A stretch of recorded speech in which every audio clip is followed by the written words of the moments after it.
Να μας βρείτε αυτή τη φορά στη Χαλκίδα. Πάμε να μας βρείτε στην Χαλκίδα, καθώς εκεί υπάρχει το μοναδικό θαλασσινό καρναβάλι το οποίο γίνεται στην Ελλάδα και είναι στην πατρίδα μου στην Εύβοια. Για πάμε να δούμε τον φίλο Καριωτάκη, ο οποίος είναι εκεί πάνω στο σκάφος. Καλημέρα Γιώργο.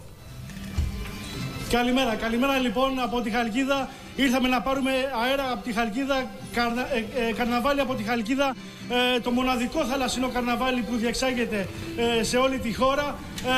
Είμαστε λοιπόν πάνω σε ένα από τα πλωτά μέσα, το οποίο θα λάβει μέρος στο καρναβάλι, το οποίο φέρει τον τίτλο «Τιτανομαχία στον Ευωικό». Γιώργο, να προσελκύσει σε χιλιάδες επισκέπτες. Ναι. Γιώργο, αν μου επιτρέπεις, καθίστε εκεί λίγο επάνω στο καράβι, να πάρουμε μια γεύση από το περσινό, έτσι ώστε να περάσουμε στο φετινό. Άλλο θέμα πέρυσι, άλλο θέμα φέτος. Πάμε να δούμε την περσινή εικόνα, μην τους εκεί να συνεχίσουν να κάνουν αυτό που κάνουν. Εικόνα λοιπόν.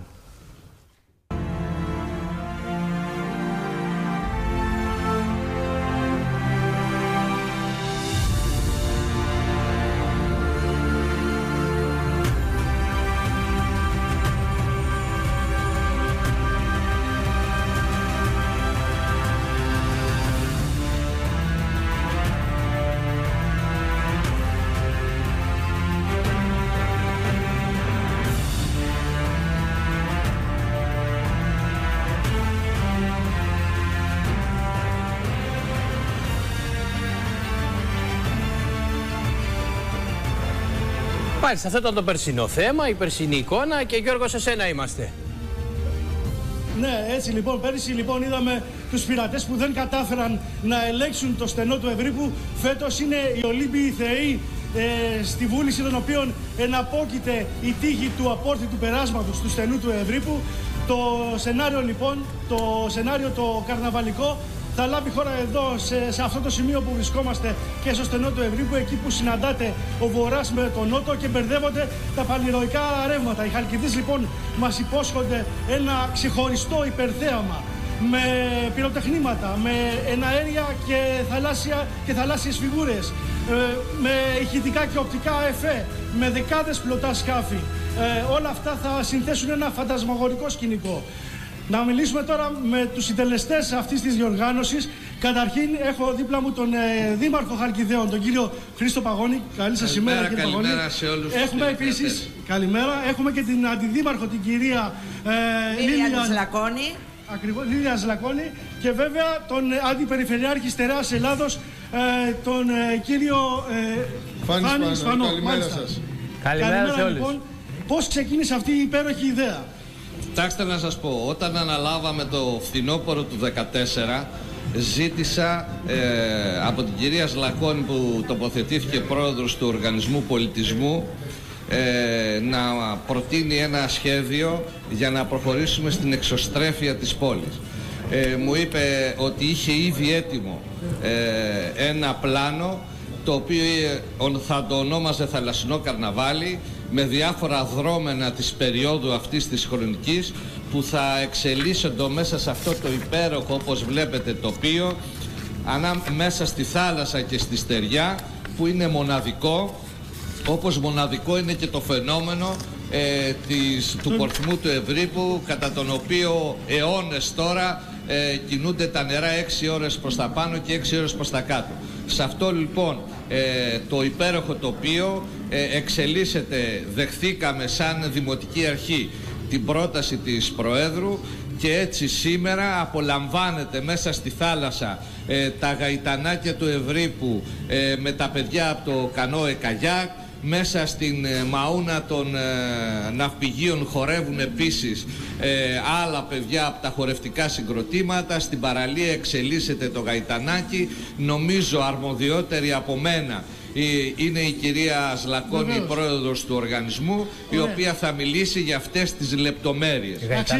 Αν μου επιτρέπετε, θέλω να καλέσω όλο τον κόσμο στην ευρύτερη περιοχή της στερεάς Ελλάδας και της Αττικής να επισκεφτούν αυτές τις μέρες, και σήμερα και το επόμενο Σαββατοκύριακο, το Δήμο Χαλκιδαίων, τη Χαλκίδα, τη Δημοτική Ενότητα της Χαλκίδας, και νομίζω αυτό που θα εισπράξουν θα είναι ανεπανάληπτο και εν πάση περιπτώσει μέσα σε αυτές τις δύσκολες μέρες θα δοθεί η ευκαιρία να διασκεδάσουν, να χαρούν και να ευτυχήσουν μαζί μας. Αξίζει λοιπόν πολλών συγχαρητηρίων αυτή η πολυσύνθετη πρωτοβουλία που έχετε πάρει. Κυρία Ζλακώνη, εκτός λοιπόν από τη μάχη που θα δώσουν οι Ολύμπιοι Θεοί, έτσι θα δώσουν μάχη και με τα πανηρωικά ρεύματα οι πρωταγωνιστές μας. Ακριβώς. Εμείς έχουμε πάρα πολλές εκδηλώσεις. Να επικεντρωθούμε τώρα στο τελευταίο τετραήμερο. Ξεκινάμε Παρασκευή. Σάββατο έχουμε τα πεζοπόρα τμήματα τα καρναβαλιστικά. Έχουμε το βράδυ ακολούθως Λευκή Νύχτα με πολλές προσφορές, ταξίδια στο εξωτερικό, πάρα πολύ χαμηλές τιμές, μουσικές σκηνές κτλ. Και την επομένη από το πρωί, μιλάω για Κυριακή 26, περιμένουμε να πάει 7 η ώρα το βράδυ να ξεκινήσει το μοναδικό θαλασσινό μας καρναβάλι, το ξεχωριστό θαλασσινό καρναβάλι, όπου εκεί οι τιτάνες δίνουν μία μάχη. Μιλάμε για 17 μέτρα ύψους τεράτων και θεών που αναδύονται μέσα από τη θάλασσα με μοναδικά εφέ στον αέρα, στο νερό, πυροτεχνήματα θαλάσσης κλπ. Στον αέρα επίσης διαδραματίζονται πολλά και ακολουθεί μια καύση του καρνάβαλου και ακολούθως πάρα πολλά πλεούμενα μέσα στον Ευωικό ως άρματα δίνουν τη δική τους παρέμβαση. Πολλά υποσχόμενο λοιπόν το καρναβάλι λοιπόν. Μοναδικό και πολλά υποσχόμενο. Και συναγωνίζεται και μεγαλύτερα καρναβάλια. Θεωρώ ότι επειδή είναι ξεχωριστό, δεν υπάρχει πουθενά άλλου ούτε στην Ελλάδα ούτε στο εξωτερικό, αξίζει τον κόπο κανείς να το απολαύσει. Αν μου επιτρέπετε, Τάκη και Ελένα, να μιλήσουμε τώρα λίγο και με τον κύριο Σπανό, τον Αντιπεριφέρειαρχη της Τεράστιας Ελλάδος. 2 λέξεις, Γιώργο. Πόσοι συντελούν σε αυτό? Ναι, Τάκη. 2 λέξεις. Πόσοι συντελούν λοιπόν? 2 λέξεις λοιπόν για το πόσοι συντελούν σε αυτή την προσπάθεια και αν βέβαια σκοπεύετε να καθιερώσετε όλο αυτό το καρναβάλι. Λοιπόν, σε αυτή την προσπάθεια, επειδή πρόκειται για κάτι πολύ μεγάλο για τον τόπο μας, ενώνουμε δυνάμεις, ο Δήμος Χαλκιδαίων, η Περιφέρεια Τεράστιας Ελλάδας, το Επιμελητήριο Εύβοιας και πάμε όλοι μαζί να παρουσιάσουμε κάτι μοναδικό. Και για τους φίλους μας που ήρθαν πέρυσι και το απόλαυσαν και έφυγαν χαρούμενοι, ένα μόνο θα πούμε ότι φίλες και φίλοι, πέρυσι δεν είδατε τίποτα. Φέτος ανεβάζουμε ρυθμούς, ανεβάζουμε τόνους και πραγματικά ετοιμαστείτε για κάτι πολύ ξεχωριστό. Και με αυτή την υπόσχεση να κλείσουμε, Τάκη και Έλενα. Γιώργο, να σε ευχαριστήσουμε πάρα πολύ. Μου επιτρέπετε να στείλω την αγάπη μου στην πατρίδα μου που είναι η Εύβοια. Θέλω, Γιώργο, αν σ' ακούει ο Δήμαρχος, σ' ακούει? Λοιπόν, μία πρόσκληση, ιδιαίτερη πρόσκληση για τον Δήμαρχο. Κύριε Δήμαρχε. Θα σας δώσουμε πρόσκληση. Κύριε Δήμαρχε, όχι, ακούστε μας. Επειδή σας λένε Χρήστο Παγώνη και εδώ στην ΕΡΤ υπάρχει ένας πολύ καλός συνάδελφος που λέγεται Χρήστος Παγώνης, θα θέλαμε να έχουμε δίπλα μας 2 Χρήστους Παγώνιδες και ο δημοσιογράφος να ανακρίνει τον Δήμαρχο. Πώς φαίνεται? Να ρωτήσουμε και τον κύριο Παγώνη το δικό μας. Λοιπόν, να σε ευχαριστήσουμε πολύ. Ευχαριστούμε πολύ. Καλή επιτυχία σε όλη αυτή την προσπάθεια.